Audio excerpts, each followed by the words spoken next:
시댁에 아주 속 시원하게 복수를 했습니다. 남편과 결혼해서 이 악물고 참으면서 산 세월만 해도 10년. 딱 그 10주년에 모든 걸 터뜨렸죠.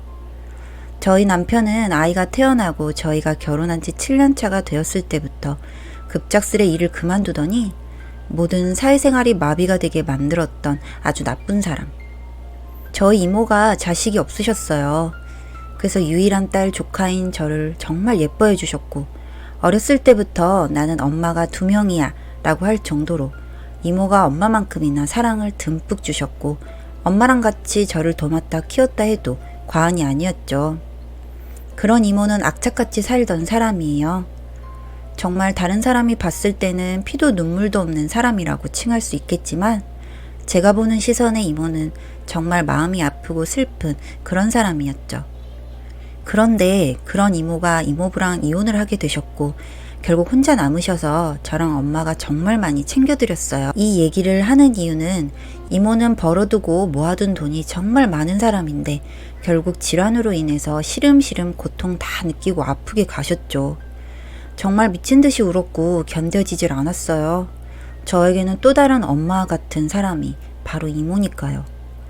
마음을 추스리지도 못한 채 하루하루 눈물로 보내고 있는 저에게 연락 한 통이 왔어요.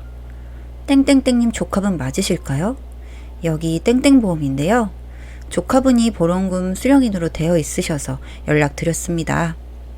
정말 어리둥절했고 이게 뭐지 싶었죠. 사실 저희 집은 저만 있는 게 아니고 그러니까 외동이 아니고 오빠 한 명이 있습니다. 그런데 오빠는 꽤나 무뚝뚝한 성격이라 엄마한테도 무뚝뚝한데 이모한테는 오죽했겠어요. 그래서일까요? 내가 이모를 생각하는 만큼 이모가 저를 정말 친자식으로 생각을 해주셨던 거죠. 제가 이모 몫으로 받게 된 보험금만 해도 3억이라는 돈이어서 정말 이걸 어떻게 해야 될지 모르겠어서 일단 받아두고 엄마한테만 이 말을 터놓은 채 손도 못 대고 있었죠. 그런데 또 다른 전화를 받았어요.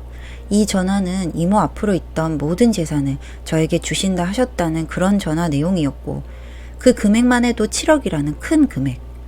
그렇게 하루아침에 아직 이모를 마음속에서 보내지도 못한 채 이모에게 받은 선물만 11억 가량이 되었죠. 저는 사실 이 돈이 이모 대신이라고 생각이 들어서 그런지 더 미칠 것 같았고 더 속상했어요. 겨우 이 7억이라는 돈이 우리 이모 대신이구나 라는 생각이 들었죠. 한평생 정말 외롭게 살고 악착같이 살던 우리 이모가 갈 때는 더 외롭고 더 아프게 갔구나 생각하니 찢기던 마음. 제가 이렇게 돈을 못 쓸 걸 알고 이모는 편지를 길게 3통이나 남기셨더라고요. 내용을 간추려 보면 이래 했어요. 사랑하는 우리 공주 내 새끼. 이모는 이 세상에서 가장 잘한 일이 뭘까 생각을 해보면 너의 이모가 될 수 있었던 게 이모가 제일 잘한 일인 것 같다. 한평생 참 지독하게도 고통스럽던 순간이 많았던 내 인생을 혹시라도 옆에서 네가 물들일까 부정탈까 온갖 걱정을 했어. 아직도 뚜렷하게 기억이 나는 너의 첫 모습. 핏덩이가 얼마나 우렁차게 울던지 참 감격스러웠지. 네 엄마는 정신도 못 차리고 울고만 있는데 이모는 너의 첫 모습이 너무 가슴이 찡했어. 그 조그만 게 세상 밖에 나와서 우렁차게 우는데 가슴이 참 묘했지. 이모가 널 처음 본 순간이 그랬다. 그런데 너무 못생긴 거야, 외계인처럼. 그래서 네 엄마는 애가 왜 이렇게 못생겼지? 하고 울고 이모는 또 옆에서 아니야, 애들 하루 이틀 지나면 얼굴 나온대, 기다려봐. 그러면서도 그러게 누굴 닮아 저렇게 못생겼나 싶었다. 그런데 역시 우리 핏줄이지? 세상에 정확히 3일차 그때 깜짝 놀랐다. 애 바뀐 줄 알고 간호사랑 한바탕 했었다. 애가 눈은 땡그랗고 얼마나 이쁜지. 이모가 이 삶을 끝까지 살게 해준 이유가 바로 너야. 그러니 힘들게 살지 말고 떵떵거리면서 이모가 준 돈, 보험금 다 알뜰살뜰 네 인생에 투자해. 그게 이모가 너에게 해줄 수 있는 마지막 선물이다. 그런데 네가 제대로 쓰지 못한다면 이모는 하늘에서도 눈을 편히 못 감아. 그러니까 너 앞으로 떵떵거릴 수 있도록 다 써. 사랑한다 내 새끼. 지금도 아직도 눈물이 나네요. 이렇게 이모가 남겨준 11억이라는 돈은 일단 계속 통장에 묶어뒀고 남편에겐 말하지 않았죠. 그런데 엄마랑 저랑 전화하는 걸 엿듣고 남편이 알게 되었고 배신감이 드네 뭐네 난리를 치더군요. 당신 지금 착각하는데 이거 우리 이모 아니 우리 엄마 사망보험금이랑 전 재산이야. 당신이라면 어머님 돌아가셨는데 그 돈 바로 아무렇게나 사용할 수 있어? 착각하지 마. 함부로 당신이 생각할 수 있는 그런 돈 전혀 아니니까. 왜 저 돈을 지가 탐내는지 참. 사람 욕심 끝도 없죠. 아무튼 그렇게 끝이 나나 싶었던 남편. 머리를 쓰더군요. 갑작스럽게 퇴사를 하고 와선 좋은 사업 아이템이 있다며 사업을 할 거라고. 그것도 대출을 최대 한도로 말이죠. 미쳤냐고 말리고 다 해봤지만 결국 회사로 돌아갈 생각이 없는 남편. 그리고 생활비를 보태지 않는 남편 때문에 너무 힘들게 살게 되었고 고민 끝에 가게 하나를 차려 함께 꾸려나갔죠. 생각보다 잘 되던 가게. 초심을 잃은 남편은 겉멋이 들어서 흔히 나는 사장이다 이러고 다니기만 하고 일도 제대로 안 하고 본인이 일할 생각은 안 하고 직원부터 두려는 생각. 버는 것보다 나가는 게 많아지기 시작했죠. 뭐 솔직히 여기까지도 그러려니 최대한 이해를 해줬는데 남편은 도박을 하기 시작했어요. 도박을 시작하더니 가게로 저 몰래 대출까지 하고 끝도 없이 망하는 지름길로 가기 시작한 남편. 어떻게든 이 가정 살려보겠다고 발버둥 치던 저. 그 상황에 저희 시댁에서는 그러시더군요.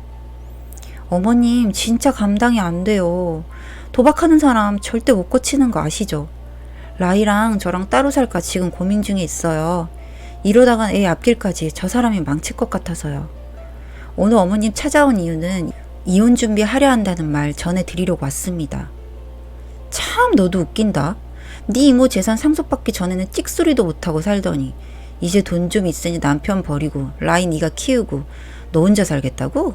근데 라이가 네 핏줄이냐? 우리 핏줄이지. 아무리 그래도 우리 피 섞인 라이를 너한테 줄 순 없다. 나갈 거면 너 혼자 나가라. 아니요. 도박하고 저렇게 무능력하고 오히려 아이 성장에 재뿌리는 저런 사람. 법적으로 아이를 키울 수 없어요, 어머님. 그 정도는 상식이죠. 저는 그래도 어머님이랑 좋게 대화를 하고 좋게 마무리하려고 했었는데 아무래도 좋게 마무리 지을 순 없겠네요. 그렇게 시어머니랑 말다툼 끝에 집에 왔고 혹여나 남편이 이모 재산까지 건드릴까 싶어서 급하게 엄마 통장으로 옮겨뒀어요. 아무리 생각해도 이 사람 때문에 우리 이모 목숨값까지 그냥 훌러덩 나갈 것 같았죠. 그렇게 하나하나 차근차근 준비를 하던 중 가게 명의가 남편이라는 부분 때문에 조금 시간이 걸렸죠. 그런데 그냥 알아보니 어차피 그 가게 대출도 최대로 껴있고 남편 때문에 버리는 게 좋겠더라고요. 그 가게를 제가 가져오게 되면 결국 그 대출까지 가져와야 하는 상황이라 그냥 쓰리지만 버리기로 했죠.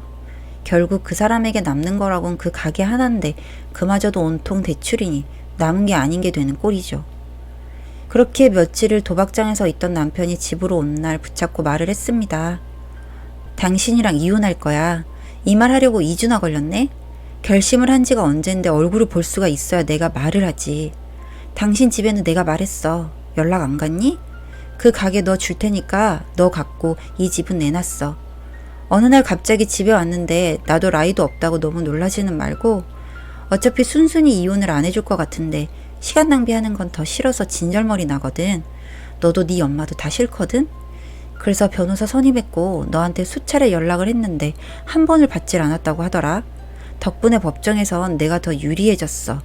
고맙고 2번 다시 라이 앞에 나타나지 마.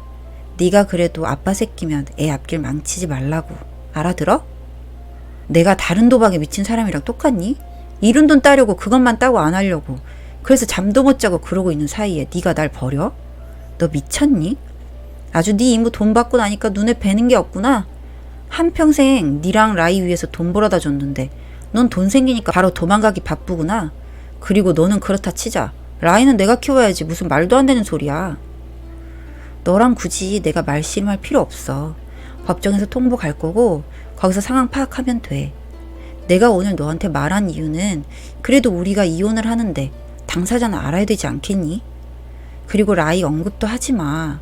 네 새끼 더러운 입으로 진짜 너 내가 살인이 죄만 아니면 세상에서 없애버리고 싶어 너. 우리 라이 앞길 이 정도로 망쳤으면 됐어. 내 새끼 내가 지키니까 두 번 다시 우리 앞에 나타나지 마. 네 짐 하나하나 다 싸뒀어. 저거 옷가방이니까 가지고 네 엄마 집으로 가라. 거기 네 짐 다 보내놨다.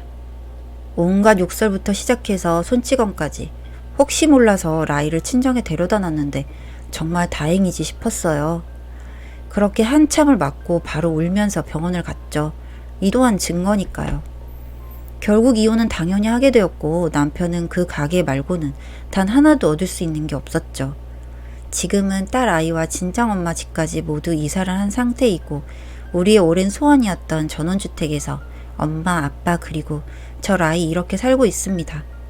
혹여나 도박에 미쳐서 돈이 필요해서 저희 친정이라도 찾아올까 싶어서 함께 모두 먼 지역으로 이사를 했고 지금은 꽤나 안정적인 삶을 살고 다시 일도 시작했어요. 전원주택 비용이 상당히 많이 들었지만 이모가 남겨준 선물로 우리 가족의 보금자리를 만들었네요. 두고두고 의미가 있는 이 집, 그리고 이모가 혹시 이래서 저에게 남겨준 선물이 아닌가 싶었어요. 시어머님은 정말 제가 맞은 걸 알고도 지 아들이 잘났다고 방방 뛰었지만 결국 법정에서 모든 얘기를 자세히 듣고는 두 손 두 발 다 들고 쓰러질 듯 울면서 빌더군요. 참 어이도 없고 염치도 없게 말이죠.